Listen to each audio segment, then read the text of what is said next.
Hey everyone, today we're going to dive into a really classic fable, one of those stories that's been told forever. It's got some amazing lessons about what makes a real leader, and it all comes from the heart of the forest. So let's get right into it.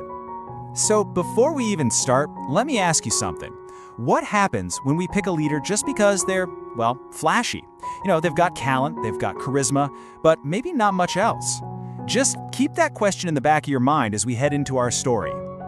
All right, so our story starts a long time ago. Imagine this really lush, ancient forest.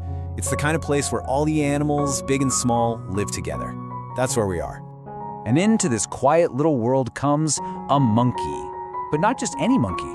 This guy had moves. He was leaping and spinning and just dazzling everyone. The other animals, they were totally captivated. I mean, they'd never seen anything like it.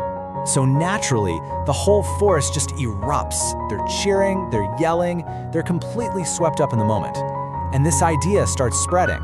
Wow, anyone this cool has to be our leader. And just like that, boom, they make the dancing monkey their king. Okay, so everyone's celebrating their awesome new king. Well, almost everyone. There was one animal standing off to the side, not buying into the hype at all, just watching and thinking. And that was the fox, of course. He was a smart one, and he's thinking, sure, the guy can dance, that's great, but can he lead? Is he gonna know what to do when things get tough? All those cool moves? Yeah, the fox was not impressed. And this is really the core of the whole story, right? It's all about how you look at things. The crowd, they saw this amazing performer, a total star. The fox, he saw a reckless show-off who didn't seem to have a wise bone in his body. He saw a problem waiting to happen. So the fox realizes, okay, just thinking this isn't gonna cut it.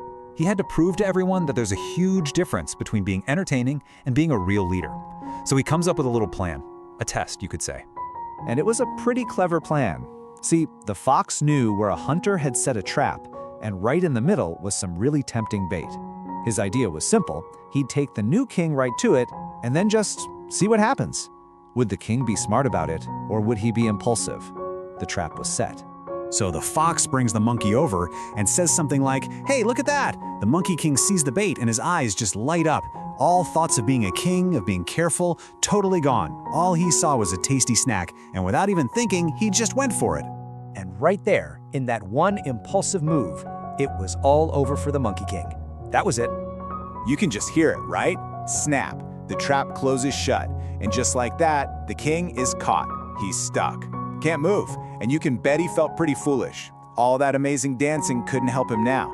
His own impulsiveness was his downfall.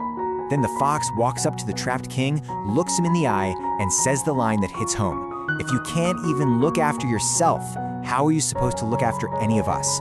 And wow, that really says it all, doesn't it? A leader's got to have good judgment first and foremost. And all the other animals saw this whole thing go down. And it clicked. They got it. They'd made a huge mistake.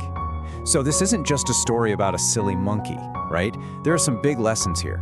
So what can we take away from all this? Okay, lesson number 1, real leadership. It's about wisdom and responsibility. It's not just a popularity contest. It's about being smart enough to see trouble coming and feeling a real duty to keep everyone safe. And the second big takeaway is that talent alone just isn't enough. I mean, nobody's saying the monkey wasn't a great dancer. He was. But being good at one thing doesn't automatically make you good at everything else, especially something as important as leadership. And finally, you gotta give it to the fox, right? He's kind of the hero of the story. He wasn't just being negative, he was being wise. He teaches us that it's smart to look a little deeper, to ask questions, and to make sure there's actually some substance there before we just jump on board and follow somebody. So that brings us back to that first question, doesn't it?